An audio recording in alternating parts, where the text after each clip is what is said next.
जय जिनेन्द्र शाह। एक दिन गुरुदेव के सानिध्य में जैन स्कॉलर की डिग्रियां मिल रही थी।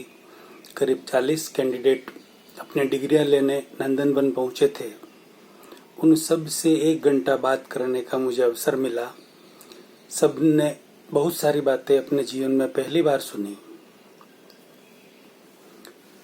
4 महीने के दौरान बहुत बार बहुत सारे बुद्धिजीवी वर्ग से बात हुई। उसमें से 45-50 उपासक उपासिकाएं व जैन स्कॉलर भी थे। मुंबई में करीब 175 उपासक उपासिकाएं हैं। उनके हेड वाशी वाले श्री रतन जी सियाल है।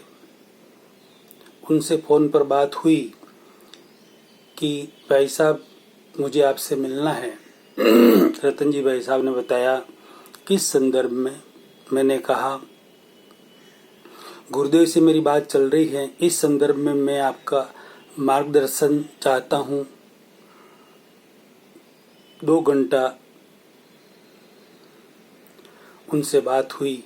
लास्ट में श्रीमान रतन जी भाई साहब के शब्द थे, अशोक जी भाई साहब हाथ जोड़कर बोले, आपकी सारी बातें सुनकर मुझे ऐसा लग रहा है कि हम सारे उपासकों की कभी कोई भूल चूक हो जाए तो आप हमें संभालना।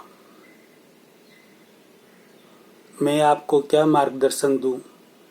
वह बोले, मुझे ऐसा लगता है कि आपको आपके इस सब्जेक्ट के लिए बीच में किसी की भी आवश्यकता नहीं है। महासभा के अध्यक्ष वगैरह की भी आवश्यकता नहीं है, क्योंकि आप खुद कैपेबल हो और आपकी डायरेक्ट गुरुदेव से बात चल रही है। तो बीच में किसी का कोई आना जाना मायने नहीं रखता। इसलिए आप तो ये सारी बातें गुरुदेव के मुख से, मुखारबिंद से, स्टेज पर से अनाउंसमेंट करवा दीजिए, सबका कल्याण होगा। उन्होंने भी बहुत सारी बातें अपने जीवन में पहली बार सुनी। गुरुदेव के बहुत करीबी में से एक नाम श्रीमान दिलीप जी सरावगी का है। उनके ही शब्द हैं कि मैं जब चाहूँ, जितना चाहूँ उतना समय गुरुदेव से ले सकता हूँ। वह इतने करीबी है। उनसे उनके घर पर 1.5 घंटा बात हुई। बात होने के बाद उनके शब्द थे कि अशोक जी, यह 5वां आरा चल रहा है, आपकी सारी बातें चौथे आरे की है और आप खुद भी चौथे आरे के इंसान हो। लगभग तो इतना परिवर्तन संभव नहीं है, फिर भी आप गुरुदेव से बात कीजिए।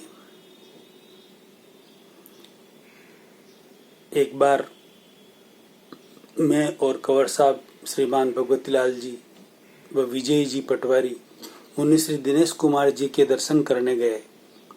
मुश्किल से 5 मिनट बात हुई।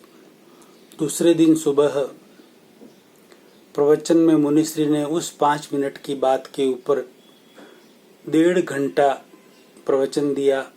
मैंने नहीं सुना था। कंवर साहब श्रीमान विजय जी पटवारी ने आकर बोला कि मुनि श्री दिनेश कुमार जी ने मुझे बुलाकर कहा कि अशोक जी को बोलना, उनकी 5 मिनट की बात पर मैंने आज 1.5 घंटा प्रवचन दिया है, यूट्यूब पर सुन लेना। यूट्यूब पर मैंने सुना। फिर मैंने आचार्य श्री के नाम पर ही मुनि श्री दिनेश कुमार जी को एक 14 पेज का पत्र लिखा।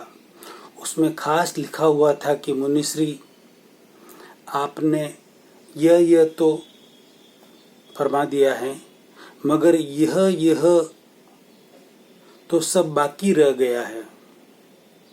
जब आपको समय की अनुकूलता हो तो यह भी आप प्रवचन में फरमा दीजिएगा। जय जिनेन्द्र। अगला प्रवचन अगले वीडियो में।